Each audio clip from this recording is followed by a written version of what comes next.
Hermanos, estamos en la historia de la salvación. Estamos viendo cómo el rey Salomón está ahí postrado ante el arca de la alianza, ya inaugurando ese templo con una oración tan linda, una oración tan grande, maravillosa. Recuerda esa imagen, recuerda la emoción del rey y del pueblo al ver la gloria de Dios llenando el templo como una espesa nube. Imagínate ahí con el rey Salomón, la presencia de Dios, la Shekinah, la gloria de Dios llenando el templo como una espesa nube. Y para comprender el vacío que significó el no tener por 500 años la manifestación de Dios en el templo, pues el arca de la alianza había desaparecido. Y para comprender la emoción de Simeón cuando fue presentado Jesús en el templo, pues sabía que ese niño era Dios mismo. Es que ya sin el arca de la alianza, ya la presencia de Dios ya no estaba en ese templo. Y para poder entender esa emoción de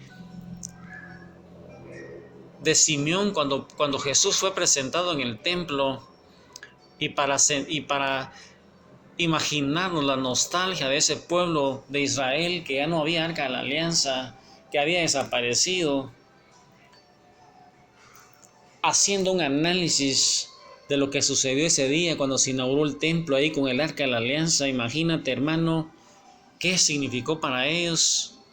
Pero también hay una advertencia grave de Yahvé en esta ceremonia de consagración del templo que está haciendo Salomón, la cual anuncia pecados futuros y males por venir que debían haber puesto en sobreaviso a Salomón, y él pasó por alto. Y esto lo dice Segunda de Crónicas 6, 17, 22. Mira este texto tan interesante, en donde ahí en esa ceremonia de consagración se van a anunciar pecados futuros y males por venir que debían haber puesto en sobreaviso a Salomón. Y mira qué dice ese texto: y en cuanto a ti, ahí a ver, hermano, le está hablando a Salomón, y en cuanto a ti, si me sirves como me sirvió tu padre David, y haces todo lo que te he mandado, guardando mis decretos y mis sentencias, afianzaré tu trono, como prometí a tu padre David.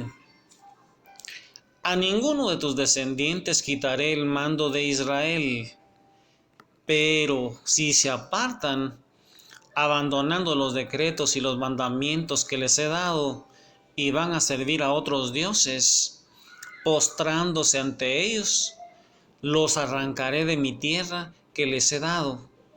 Arrojaré de mi presencia esta casa que yo he consagrado a mi nombre, y haré que todos los pueblos se burlen de ella. Y esta casa tan sublime vendrá a ser el espanto de todos los que pasen cerca, de modo que dirán: ¿por qué Yahvé ha tratado así a este país y a esta casa? Y se responderá: porque abandonaron a Yahvé, el Dios de sus padres, que los sacó de la tierra de Egipto, y han seguido a otros dioses. Se han postrado ante ellos y les han servido. Por eso ha traído sobre ellos todo este mal. Palabra de Dios.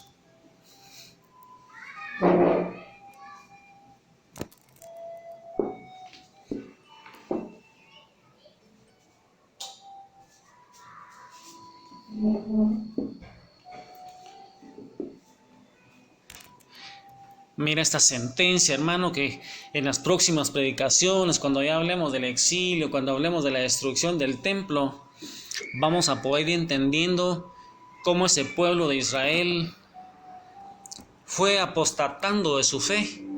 Y eso, hermano, es figura de lo que va a pasar al final de los tiempos, en donde va a haber una purificación de la iglesia, en una iglesia fiel, en una iglesia apóstata, una iglesia con un falso papa, y una iglesia con un papa agradable a Dios. Hermano, esto es la historia de la salvación. Esto no es un invento. Cuando tú conozcas todo esto, hermano, vas a ver qué es ser católico y ya no te vas a querer ir de la iglesia, porque la iglesia católica es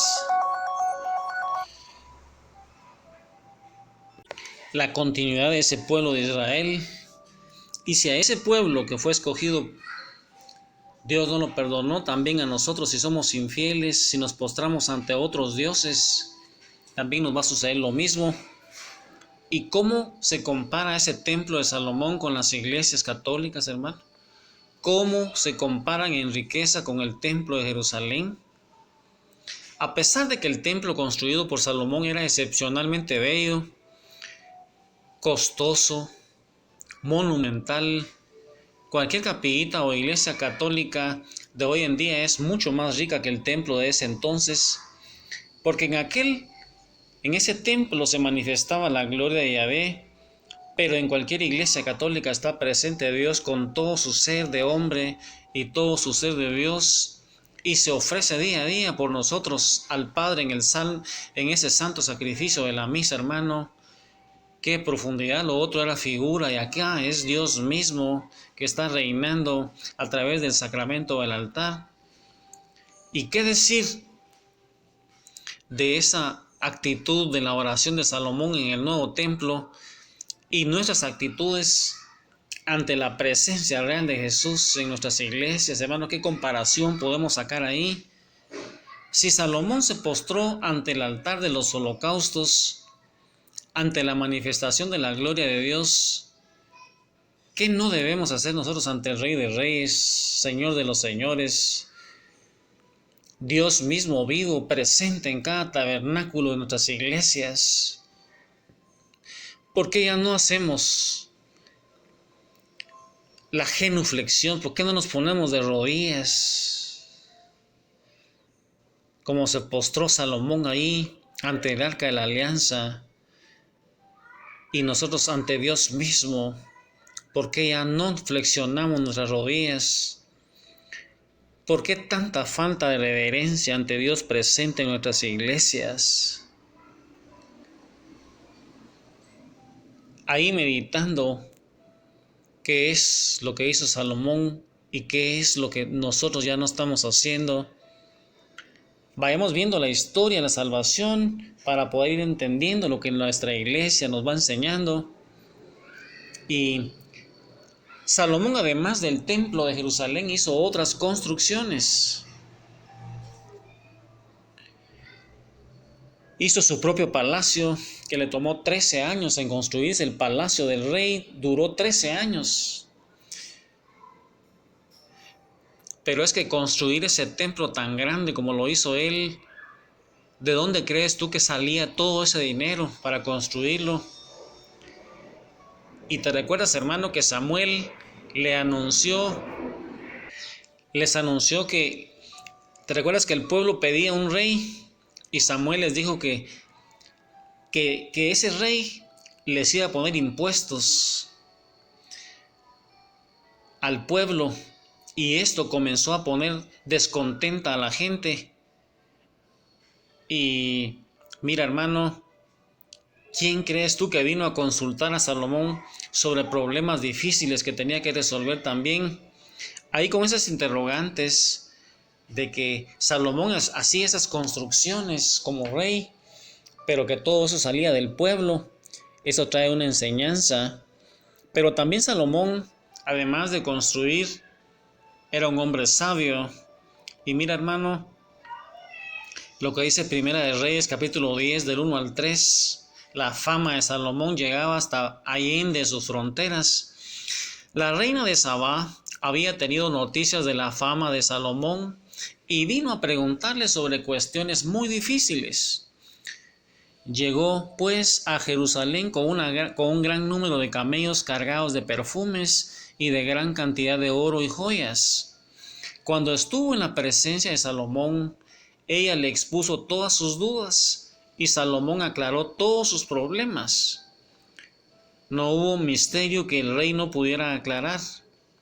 Ella quedó maravillada y dijo al rey: Realmente era verdad lo que me habían dicho de ti y de tu sabiduría.